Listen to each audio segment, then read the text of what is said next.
Erromanizazioa. Erromatarrekin lehen harremanak Bigarren Gerra Punikoan Kristo aurreko 3. mendean izan ziren. Eta horrek eragin desberdina izan zuen Euskal Herrian. Erromak Iberiar penintsulan zuen nagusitasuna zabaldu ahala, Euskal Herri hauek harremanak ezarri zituzten erromatarrekin. Une batzuetan erromatarrekin elkarlanean aritu ziren beren kanpaina militarretan. Eta, beste batzuetan, berriz, ez zuten menperatu nahi izan. Erromanizazioa, prozesu mailakatua eta desberdina izan zen. Erromatarrek hiriak eta komunikazio bideak ezarri zituzten.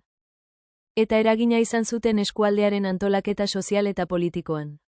Hala ere, erromanizazioa ez zen Euskal Herrian penintsulako beste leku batzuetan bezain bizia izan. Bertako herrien erresistentziagatik eta eskualdeko geografia menditsuagatik. Goi inperioan, hiriak sendotu egin ziren eta komunikazio eta merkataritza sarea eratu zen. Garrantzitsua da, kontuan hartzea, garai historiko horri buruzko informazioa mugatua dela. Iturri idatzi gutxi daudelako. Ikerketa arkeologiko eta linguistikoak Euskal Herriko erromatarren aurreko herrien bizitza eta kultura argitzen jarraitzen du.